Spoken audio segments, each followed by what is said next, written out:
It's the Morning J Show. Then.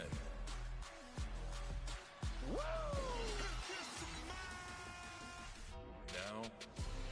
Acknowledge me. The king of kings. You can't see me. Forever.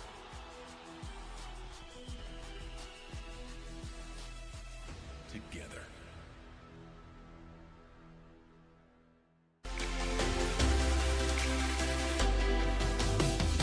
Welcome to the Morning J Show.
Welcome. Good morning. The Morning J Show. Good morning.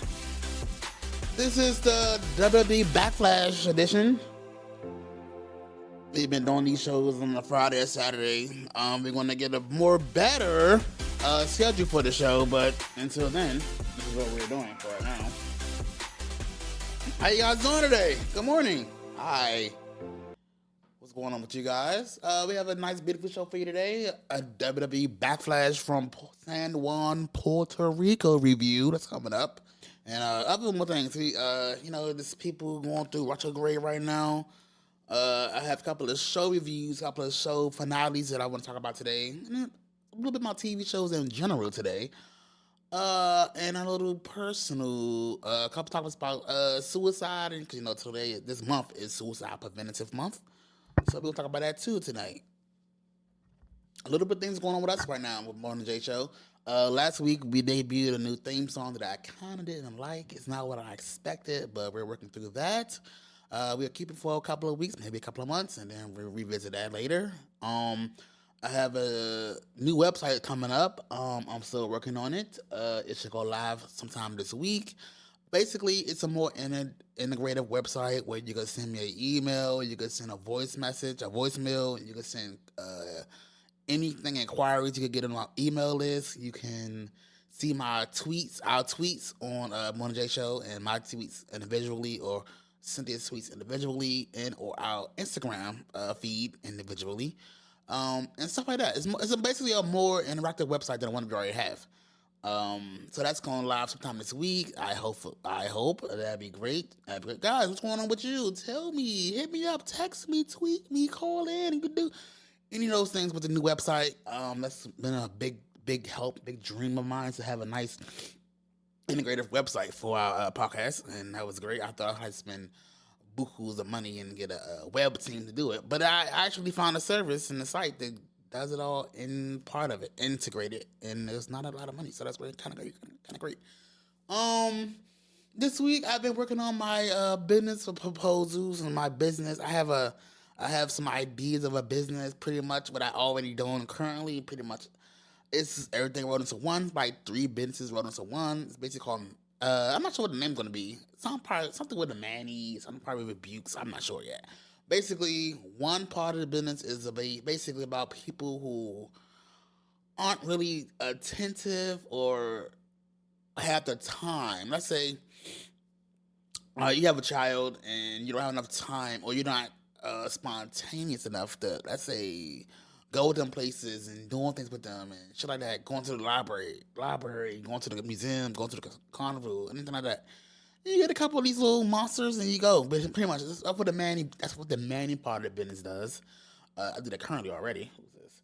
And other part of the same business is me helping people, when seniors mostly, but people in general who are not computer savvy with tech, helping with their printers or restart, helping paper jams, stuff like that, things of that nature, helping print things out, um, things along those lines. And then this third part of my business is like a online notary and tech, and basically you can print things out on the go. I can meet you and notarize things either online or in person. I can meet you, and that is the nature of my business that I want to start all into one. I'm not sure if I need three different LLCs and all that stuff, or have it all under one umbrella. I have to figure that out right soon.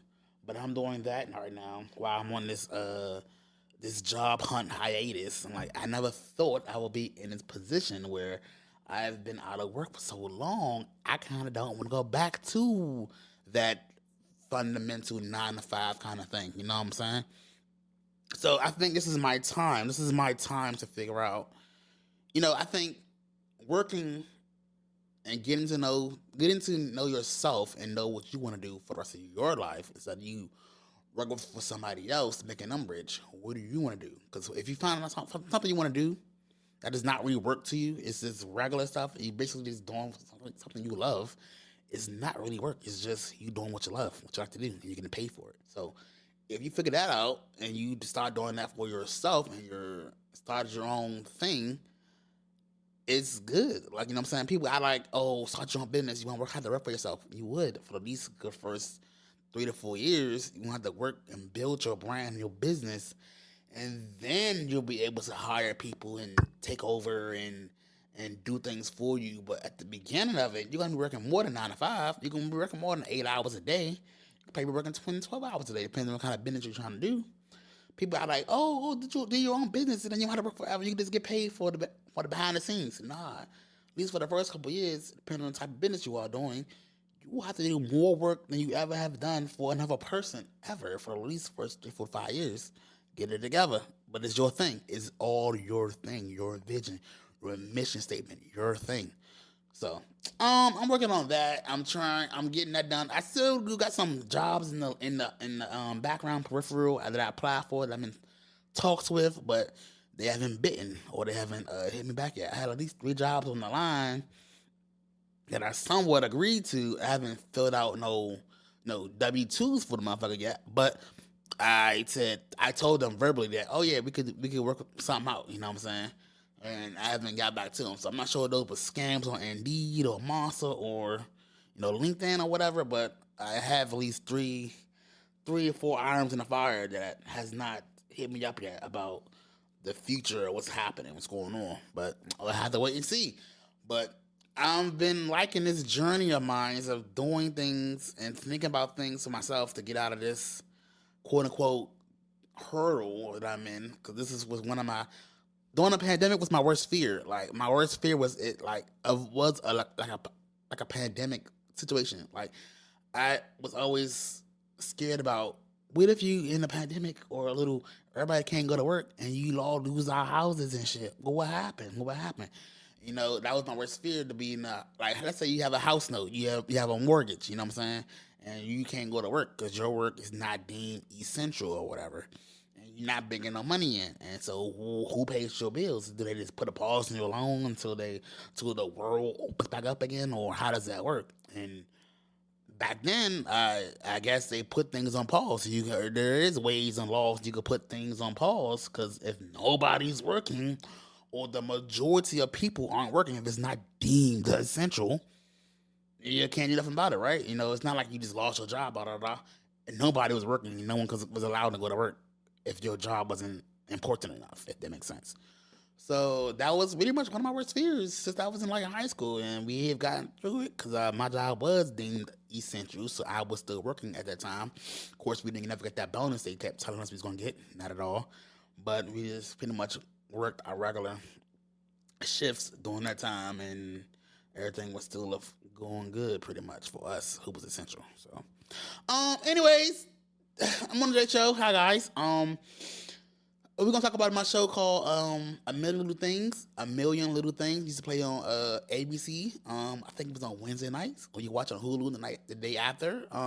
Pretty much that show is about a group of friends, about 10 people. One of their good friends, dude named John, white guy, he ended up killing himself at his work. He jumped off the balcony, and everything starts from there. Why would he do it? Why would he leave his family? La da da da da. Because the guy was pretty much like the glue to this. Not the glue, but he was the guy. He was somewhat the glue of the friendship. Years prior, like these 4 dudes met each other and got stuck on the elevator and like at a Bruins game or something, and they became friends from there. And this is that and. The show was a good 6 years on the air, 5 seasons, 6 years. It really took a nice turn. You know what I'm saying? One of the characters on the show is going to actually one of the main characters killing themselves. A secondary character on the show was going to kill themselves with a bottle of pills and liquor, but he got the call before he was able to ingest those pills, and he didn't kill himself because his friend. He just realized that his friend killed himself, and so that's kind of saved him. And another friend, he has cancer, and he came back, and then he met a girl in cancer and pulled her into their friend group, and they went from liking each other, not liking each other, and then back and forth, back and forth. I'll say at the end of the show, it was great. I like. The show was not a slow burn, but it was kind of predictable off and on over the years. How much can you really do in a TV show if you can't see what's coming in, the foreshadowing of the show. But basically, pretty much the show started with a suicide, and then it ended with an assistant suicide because one of the characters in the show named Gary, he kept getting chest cancer. He had to get his tits removed twice. At the end of the show, he had a child with his other cancer remission wife, and she had her tits removed also, and he ended up dying from his cancer. It came back again, and he ended up basically pretty much getting an assistant suicide, even though it's not legal in Massachusetts. It's not legal there, but he ended up doing that. He didn't want to waste away in his apartment or waste away in the hospital with his friends and family around his bed. So he pretty much did it on his own terms, which I admire. And I wanted to talk about that show because I really enjoyed it, and I wonder how much was their budget for that show for these 5 years. Like, is that the shows cost that much money to make? Like, I was reading about 911, the show on Fox. It's owned by Disney, which is ABC as well. Their show was, I know they have a lot of not top tiers, but a lot of actors has been in the game for a while on their show. They all gotta get paid per their, salary per episode kind of thing. And plus you're producing an episode, and their show is like, cops, firefighters, it's a firefighter, police driven show. So there's always something going on, some big massive disaster going on. And I believe I read that they said that the show 911, the mothership show, is about a $10 million they gotta pay $10 million to produce an episode per day or per episode. So meaning, let's say they got 10 to 13 episodes a season. That's a lot of goddamn money.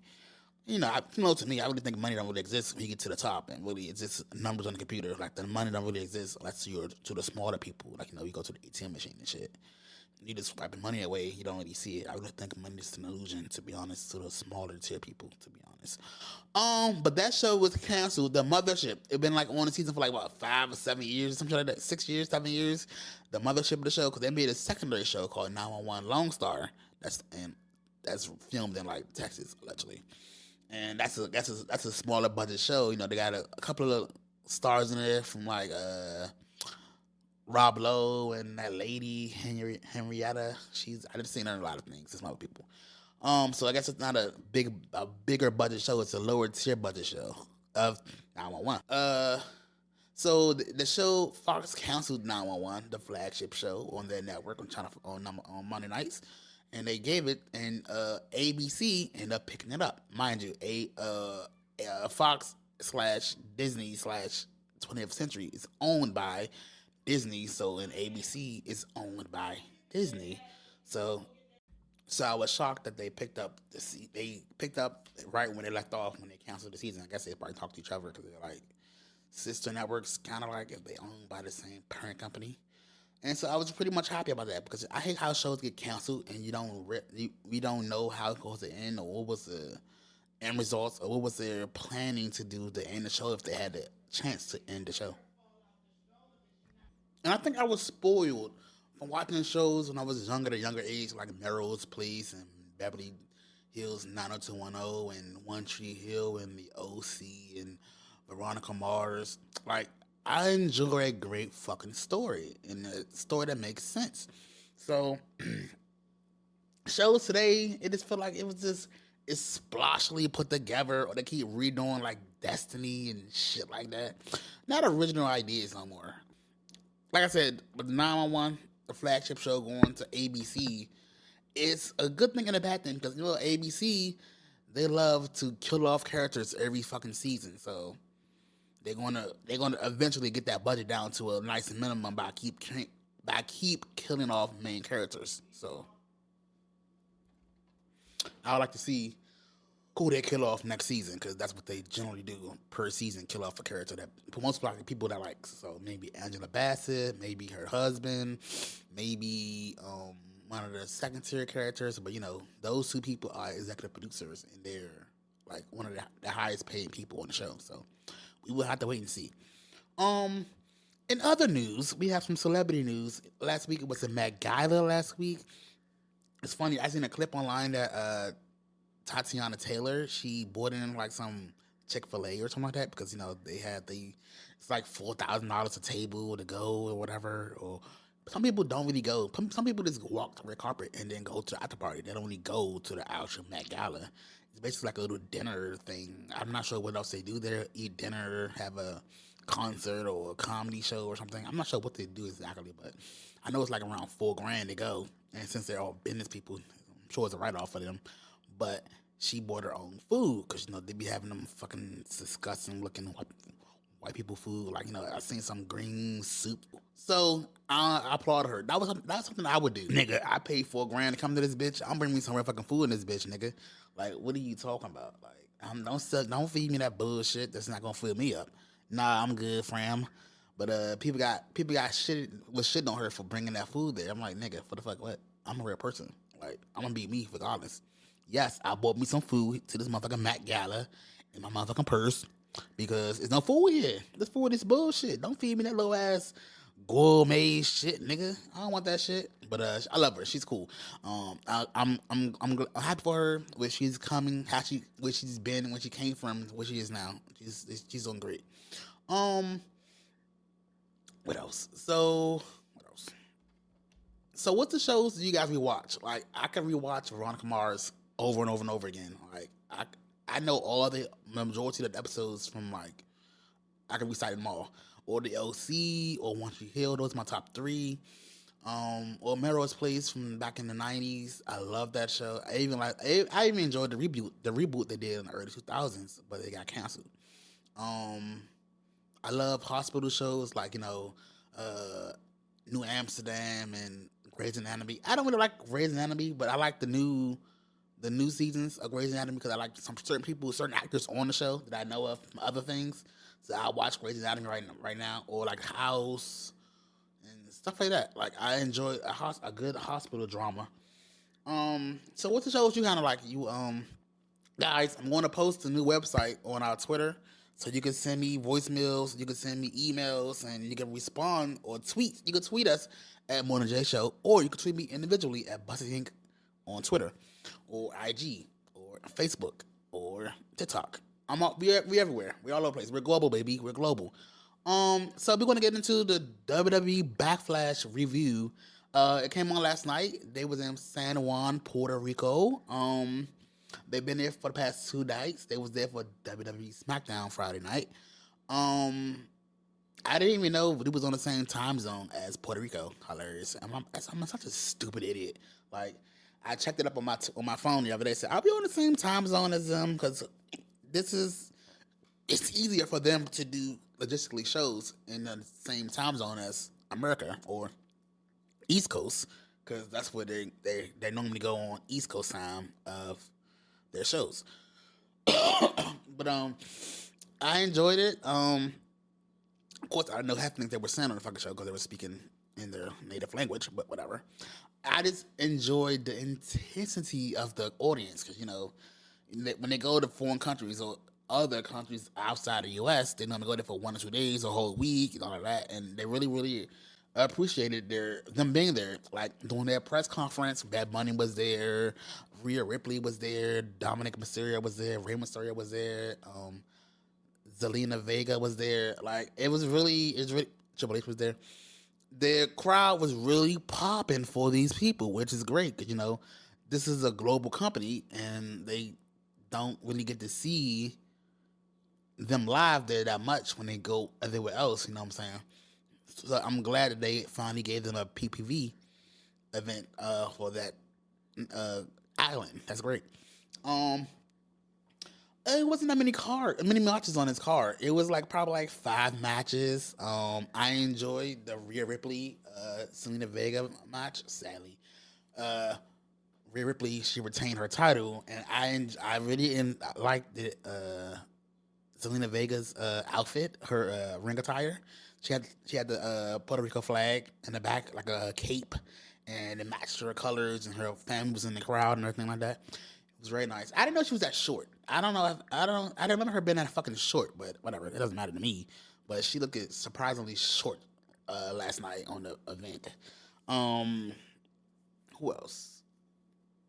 It's kind of annoying, but I understand that the KO, Sami Zayn, the Bloodline, and Solo Sikoa, it seemed like their storyline is now as a back burner. It's not as prominent as it was. But I understand because they just had their whole year thing going. This event was more about Puerto Ricans and about Bad Bunny and Damian Priest. That should have closed the show. That whole match should have closed the show. It would have been killer. But Brock Lesnar and Cody Rhodes closed the show, and that was a quick little ass match. And Brock was busted up in the hard way, no blades involved. And Cody Rhodes got the victory over Brock. Brock is a free agent. He could go on either show, Raw or SmackDown, after the draft. I enjoyed the match. I enjoyed the Cody Rhodes giving Bob Backlund slash Crash Holly a mention strut. But I really think Bad Bunny and Damian Priest should have closed the show. That would have been great. The Bad Bunny Priest match, it was a San Juan street fight. So, basically like a hardcore match. And, hardcore was kind of invented in San Juan with, So during that match, they was fighting. It was great. It was a good story. The crowd sung the Bad Bunny's entrance music. That was fun. It gave me chills. The match was going, I thought Damian Priest was going to win, actually, but not at all. Bad Bunny won. Out came the Judgment Day. They started jumping Bad Bunny. And then Rey Mysterio came out to try to even the odds, and that didn't work. And then, Lord and behold, my good old heel guy, I haven't seen him in 20 years or so, 18 years or so, I was a big fan of him back in the WWE area, back in the early 2000s. Carlito shows up. You know, he's Puerto Rican. He showed up, made the save for Bad Bunny and then who else came out? Oh, and then they was beating up Finn Balor and Dom Mysterio, and then another WWE legend. I think his name is Savannah. I can't pronounce his name, but he's a legend. He kept chopping him in the head and shit.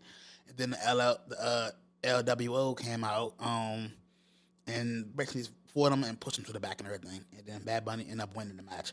I'm gonna tell you, Bad Bunny, Logan Paul, Pat McAfee, they all are great additions to the show and what they do, and them being fans, lifelong fans, and actually getting in the ring and doing what they like to do or what they envisioned since they was a child is really, really great. Like, that's really hats off to them for the training, who's been training them, and them going to the extra mile to do this. Like, Bad Bunny, he don't have to be as good as he is. He could just be a regular celebrity and just come in and get protected and kill it and leave. He don't have to really put on. He did a Canadian Destroyer. A Canadian Destroyer. That's crazy. Like, he could do some fluff shit and get the fuck out of there, because he is a mega star outside of WWE. He's a global phenomenon. He don't have to do this technical things in this ring. He could just be some fluff shit, tag shit, and the fuck. He really pulled his weight and pulled his own and showed that they really want to do this shit. So that's kind of cool. I really enjoyed that. That's props to them. Props to them. Bad Bunny won. Rhea Ripley won. Cody Rhodes won. It was a rift going on between Solo Sikoa and the Bloodline and their brothers or cousins, whatever. Solo kept tagging himself in the match, even though the Bloodline wasn't ready for them to tag in, and they ended up getting the win thanks to Solo. And it was some rift between Solo and Bloodline. I don't know what's going on. He was just giving them the side eye with his thumb up and shit. Something going on between them, but we'll see. And what did we see? It was Io Sky versus Bianca Belair for the championship. And I think Io Sky would have won if Bayley didn't interfere. As you could see on the show, if you watch the show, when Bayley and them was coming out, Dakota was trying to get her to not go out there, pleading with her to don't go out there. She got it, she handled it, and ended up fucking it up for Io Sky, and Io Sky ended up losing. So that's something to look up in the future. Because this week the WWE draft is in place. Now people are on their respective brands, except for the free agents, which are, Brock and who else? Who is a free agent? Brock, it's Mustafa Ali, Apollo Crews, a couple other people that's on free agents. So, and they just released the names for the WWE tournament for the who's this? For the WWE tournament. What's the names for the WWE tournament? Hold on a second.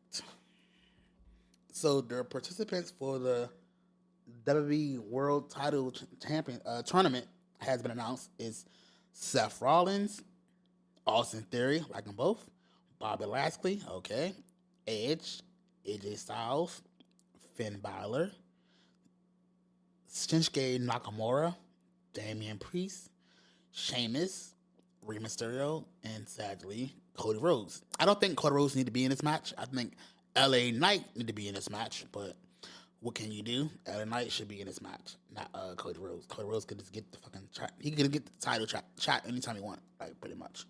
So that was the flumbo from WWE management. I think LA Knight should be in this match and not Cody Rhodes. But hey, what could say you? Maybe things may change between now and Monday night. We will see. What else? So I know the next WWE live show is going to be in Saudi Arabia, and then after that it's going to be later this year or later this summer. It's going to be the Money in the Bank is going to be in London.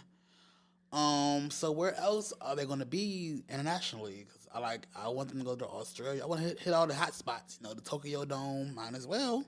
That's cool. I think they did the Tokyo Dome like probably like 2 years ago with Brock Lesnar when they first started the network or whatever, and I think that came on around like 1 or 2 p.m. in the afternoon because of the time difference and the day difference over there. I love it. I love the international crowds. I love when people to go to their home places where they're from, and it feels nice. The crowd is rambunctious, and it's a really really nice feeling. So the reason why I brought up this show called The Middle of Things because I want to hit on the topic of suicide and suicide preventativeness. I think it's Suicide Month. I'm not sure to be honest. I have to look it up again, but whatever.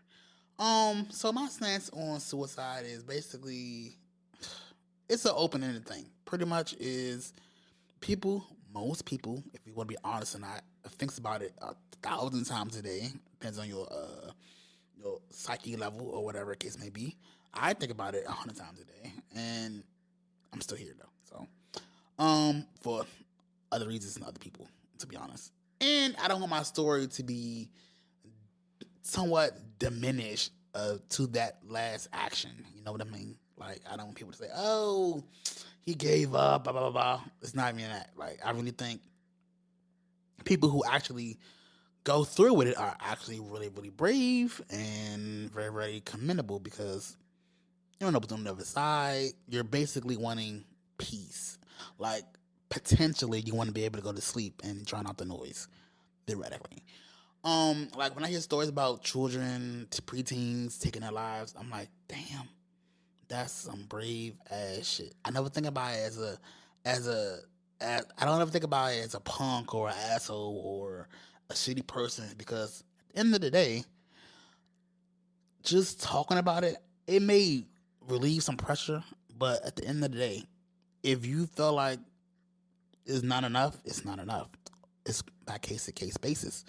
I've tried to take my life a couple times, like via pills, not pills. I thought about it a lot. I think about it a lot. I tried to drown myself a couple times. And some other things. I'm not gonna share everything. But this is another part of my business. I want to start a chat line or a text line or both. It's part of my 3 or 4 business under one umbrella Manny thing. Because I talk to a lot of my friends who have similar problems, and I talk them off a ledge. You know what I'm saying? I will continue to talk people off a ledge. Like, I would never tell somebody you should go through with doing that. You know what I'm saying? That's not my place. You know what I'm saying? But I will also try to talk you off a ledge because I want somebody to do that for me. You know what I'm saying? I would never tell somebody, no, go towards the light. Kind of shit is that? Like, y'all know, I remember this story that came up like a couple years ago when this girl told her boyfriend to basically kill himself because he had problems and he actually killed himself. Like, I would never do shit like that. Like, that's crazy. Like, that's crazy. So I had one friend. Here you go, nameless. He hit me up on social media the other day. It's like about, oh, I'm going through a real tough time. I think he's in between jobs too at the moment. And he was talking about he need to go out, he need to do something else, he need to go smoke, go drink, go do something else. He was just really feeling the pinch of everything. And he was telling me he's going to, if I don't answer his phone call or his Facebook message, he's going to jump off the bridge. Now, by case to case basis, it could have been real, it could have been fake, it could have been a desperate attempt for inclusion. I didn't hit him up at that time because he hit me up in the middle of the morning, and it's just I didn't receive the phone call or the message until the next day.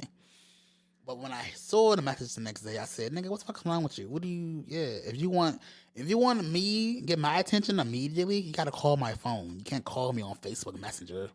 That shit don't ring. I don't know how that shit even rings or works or how that shit works. But whatever. See, we just know he's still here.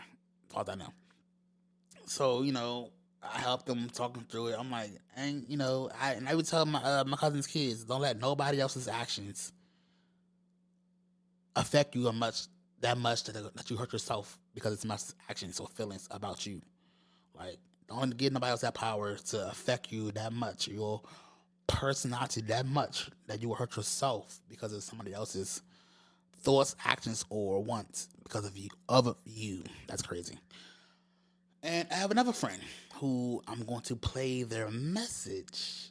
I have to edit it afterwards, obviously. But I'm gonna play her a message of what she has gone through in the past and how what have she gone through. She's going through currently. What I helped her, to, make sense of things. Um, she has a couple of kids. She's in a relationship with somebody else right now. Then her baby father. And this is what I do. I like to help people. You know what I'm saying? I will continue to help people as long as I am here and able and healthy to do so. So I'm gonna play her message a little bit later, and I'm like, this is what I do. This is what I like to do. This is what I do. I do this all year round. Like, I help people. I like to help people.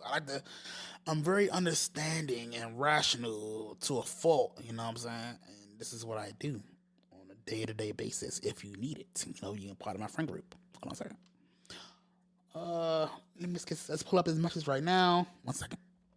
Yeah, Terrell's just being an asshole right now. Like, he's just, I don't know. Like, I had my phone on Do Not Disturb, and he really, like, I told him my whole plan for the weekend was some, I needed a mental break from everything and everyone. It was getting to the point that, old, like, feelings and memories were like starting to pop up in my head, and it was just like it was so many things going on in my head at once, and I couldn't handle it, and I was getting frustrated at everyone and everything, and I was tired of, like, I didn't want to keep taking it out on my kids because I'm frustrated, and from them crying and whining and snitching and hitting, and me having to deal with it all because he's dealing with his other family, and he has to pick his other daughter up from daycare, and he don't come home until they're already asleep, and he doesn't have to deal with 5 kids crying and whining and all that stuff, and I have to deal with it 7 days a week. I know that's my job, I'm a mom, but I'm human also, and we all need a break. As much as sometimes you feel like a bad parent because you feel like you shouldn't need a break from your own kids, but you need to keep your sanity intact. And I felt my sanity going away. I felt like I was about to just snap at any moment. And it's like people don't be like, I commend you for, wanting to get yourself together and not taking it out on your kids or snapping on your kids or, doing some health, whatever you call it. They just see that, oh, she left her kids for the weekend. Like, it wasn't even about just like leaving them. It was about me not wanting to be that bad parent and snapping and going off on them, or going off on Terrell, or going off anybody who was just in my path. And I'm not that type of person. I'm a very patient person. I'm very, like, it takes a lot to like get me really, really fired up and upset. And it was to the point that I was holding so much stuff in that I really needed to just get away from everything. And I told him, I'm putting my phone on Do Not Disturb. Do not blow me up or push that notify anyway, not unless a kid is going to the hospital. If it's other than that, don't just leave me alone. Just like, give me these 2 days to myself. No phone, no nothing. Just let me be. And of course, as soon as I get on the fucking road to go there, guess who's fucking blowing me up? Why?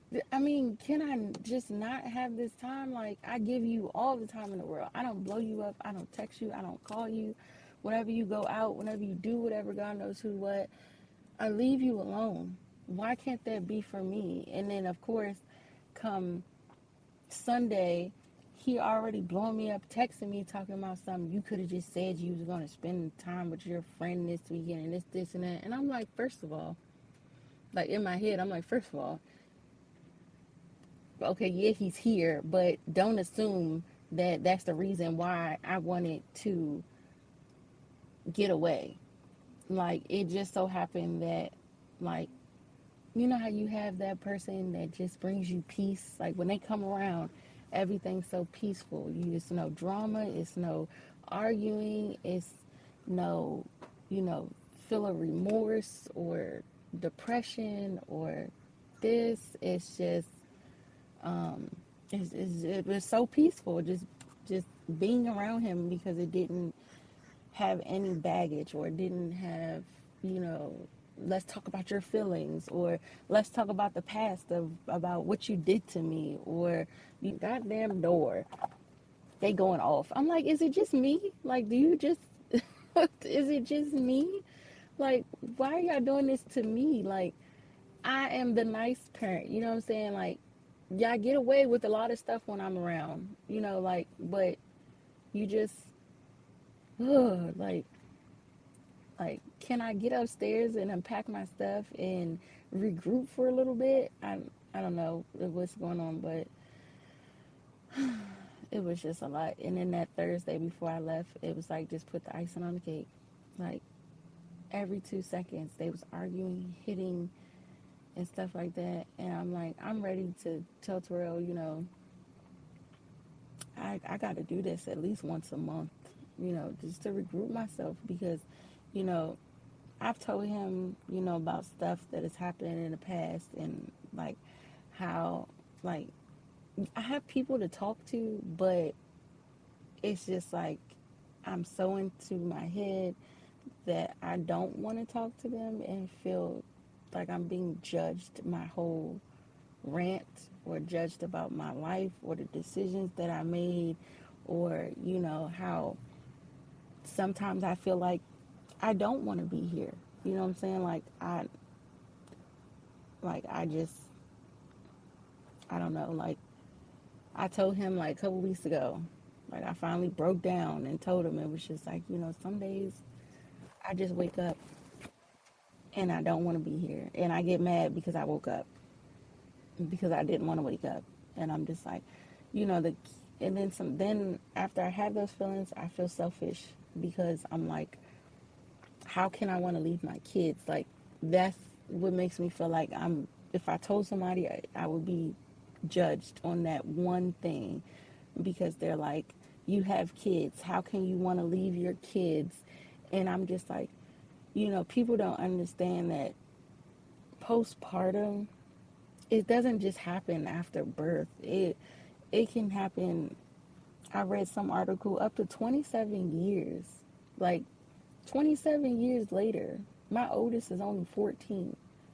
And it's just like postpartum, this shit is real. Like it I don't know what type of hormones or what the fuck be happening, but some days I feel so sad and then I don't know why. Sometimes I'm just mad at everything and I'm mad at the world.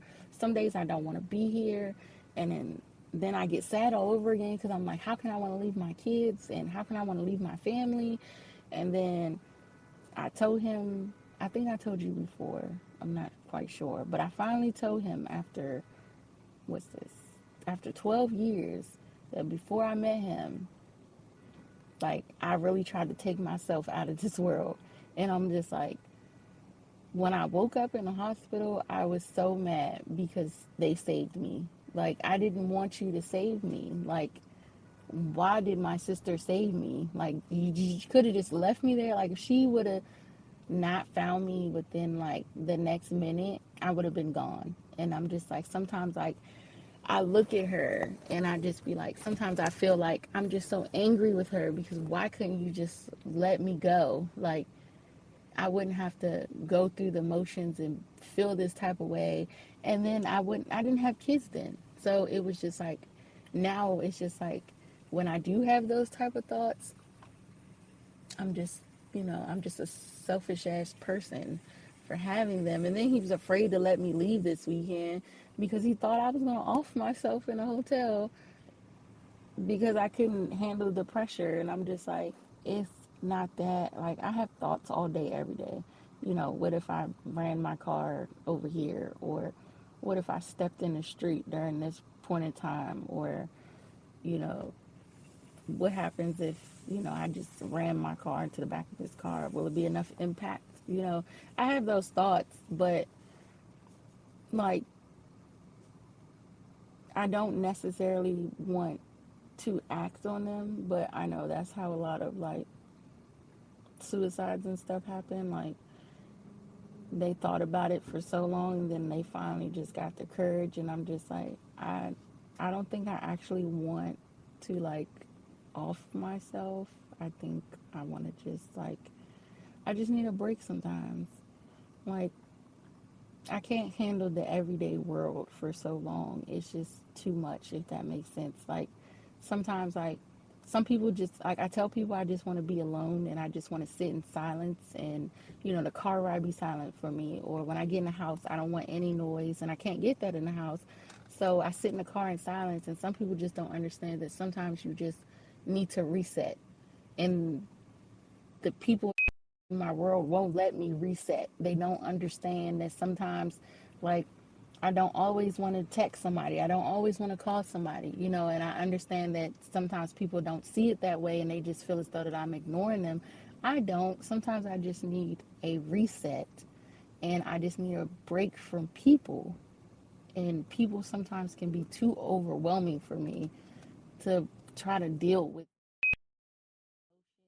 their emotion, and then either like they come to me for advice or something, then I still have my issues, and it's just like now I'm just trying to figure out who issue do I need to work on, and then I got the kids, and then it's just like work, and sometimes it just be so much. Yeah, so that was a clip that I planned from my phone of what was going on this week with people. And like I said, I gave her some good advice that I could give, and she's doing well. I check on her about every other day, text her or send her a voice message, and that's what it is. And like I said, it's not a crime for getting these thoughts. Like the world is full of a lot of bad things, a lot of bad people, a lot of bad scenarios, and bad upbringings and bad situations. It's how you deal with them. It's how you deal with them. Whatever you think you may need to deal with them, you deal with them. You know what I'm saying? It's not a crime to say, "Oh, I got 5 kids. I want to go away for the weekend for 2 days," and I leave them with their father. That shouldn't be a crime for a person to go away for 2 days. It shouldn't be a crime for a person just to want to get some peace and quiet at home. It's not a crime for a person to want to sit in that car for a couple hours and just to regroup. It shouldn't be a crime for even asking for these things or asking for help or talking to your siblings about these thoughts. Like, and then they like, you need to go to a psychiatrist. You need to be held for 72 hours. No, not really. I don't think so. Like, but if you think you need to, you should do so. Because I seen a TikTok video the other day of a friend who has a daughter who was feeling really really down. He'd been feeling really really down for a while. These two like Spanish kids from like Texas or something, and his friend. He called his friend, and his friend drove him to the hospital, and they went and he put himself on a 72-hour hold. You know what I'm saying? If you think you need to, then do so. But like I said, there's no wrong way to do any of these things. Like, unless you want to take out the world with you. You know what I'm saying? Oh, I drive a metro bus and I have depression, and I'm gonna drive this bus into off of a cliff. That's not cool. If you want to take yourself. But don't take nobody else innocent with you. That's all I say. You know what I'm saying? And I just think people like shouldn't be judged on these thoughts. And because oh, don't your kids override your happiness? They make me happy. They probably saved my life from what it could have been. But that's sometimes it's not enough. It's not enough. You know what I'm saying? It's not enough. With the people who don't have children, who they just living life on they got their own self to worry about, and they still have these thoughts, and they have nobody to potentially keep them here, to potentially, oh, I can't die, I can't end my story early because I have these children that I have made and have to raise. If I have nothing else tying me, like me, let's take me for example. Here you go, some honest shit. If I kill myself now, all my worries is people thinking I'm a piece of shit for doing so, or people saying I didn't stay because of what my parent may think, or what my sibling may think, or what my cousins may think, or what my family may think of why I did it, how I did it, why did I do it. Even if you leave a note, it don't give them enough answers, quote unquote, to why you did it. Why didn't you talk to nobody? La, da, da, da. Like, people will still not make it. Not, they don't understand. You know what I'm saying? It's not enough. It's never enough. Even on this planet, like okay, me and my cousin want to play spades over the weekend, and we texted my cousin she said, all right, you can play spades in my house, but she ain't got no food or she ain't got nothing to drink, so you got to bring your own shit. That's cool. But in my head, I thought and said, she's telling me something. She's telling us something in our group chat. She's saying, I want to see you guys. Let's hang out, but I don't have no food, nothing to drink, so you got to bring your own. So that's telling me that she ain't got no. She's doing bad right now, and she ain't got what she need. You know what I'm saying? So I told her, I said, all right, I'm about to go take her to the store with my stamps. You know what I'm saying? She was busy on Saturday and Sunday. I'm gonna take her on Monday, and I'm saying people don't see it. Some people, a lot of people, cannot ask people for things directly. They gotta ask it for them indirectly, and it's everybody not gonna see it. You know what I'm saying? Everybody's not going to see it as is asking for help or acknowledging they need help or this or that, or they're just making jokes and being shitty. You know what I'm saying? Somebody got to see it and look for it and notice it. You know what I'm saying? I noticed things like that. So I told my cousin, my other cousin, can we get 40 of his food stamps and we could go take her to the store and shit. And I'm not sure what he's going to do, but I'm going to take 50 of my food stamps and take her to the store on Monday. Like, even though I'm doing bad too, living at my cousin's house and still between the jobs, I'm not going to watch my other cousin be hungry somewhere. You know what I'm saying? You know, that's crazy.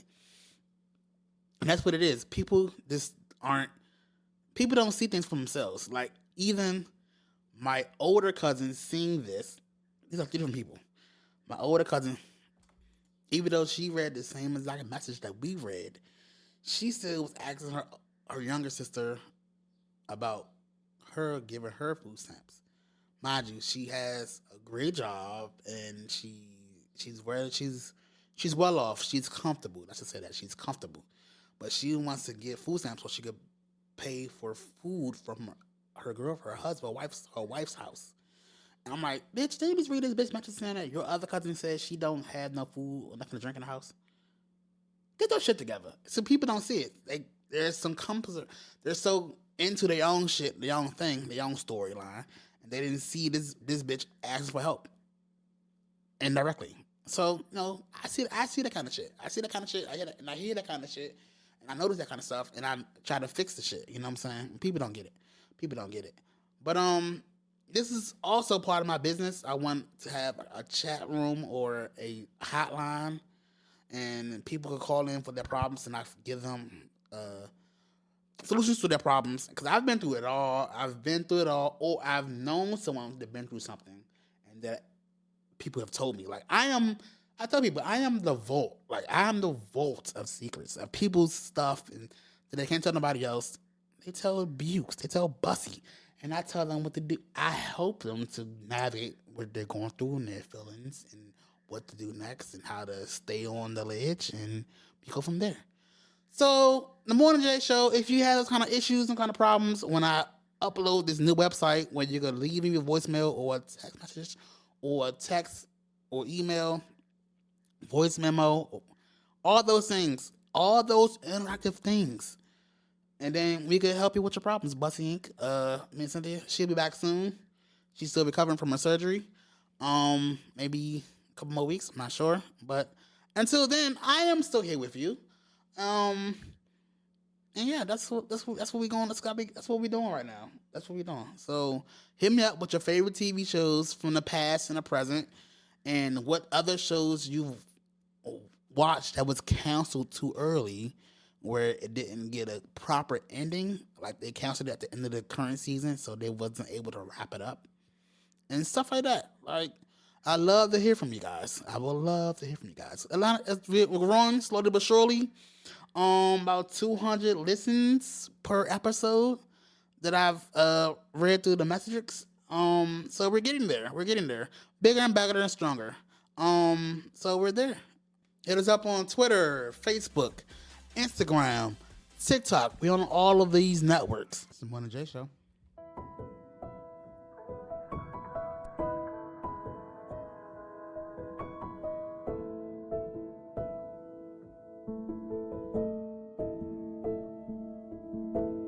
People like us can't ask for the sweaters. Boys that like boys and girls that like Heather.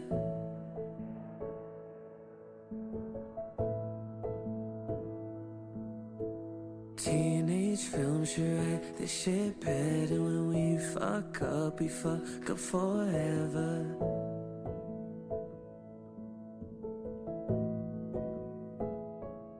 You could be a nice guy, live a pretty good life, so they will just always see you in a fucking bad light. But that never mattered to me. I'm used to catastrophes. I just want a world where a girl can love a girl out in public without a grown man being a perv. Shit is very tragic to me. Can't we see beyond anatomy? What about us? What about our love makes us different than everybody else?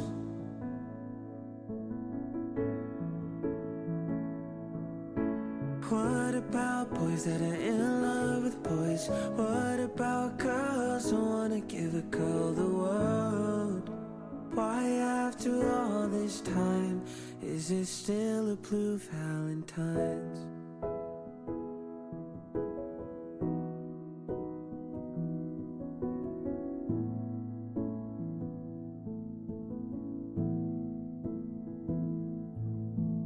People like us, we still deserve roses on the garden you went and you chose them.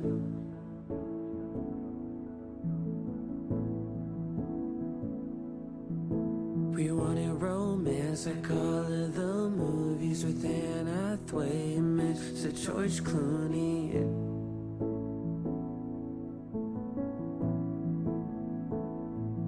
I'm a pretty nice guy, live a pretty good life, so they will just always see me in a fucking bad light. But that never mattered to me. I'm more than what the masses think. I just want a world where a boy can love a boy without the fear that holding hands could get their limbs torn. That shit is very tragic to me. Can we say fuck this whole formality? What about us? What about our love makes us different than everybody else? You and you, you and you, oh you and you. What about boys that are in love with boys? What about girls who wanna give a girl the world? Why after all this time is it still a blue Valentine? We deserve love the same as you. My blood stains the same blood red like you. We deserve the same love like you. Love like you. Love like you. It's the Morning J Show.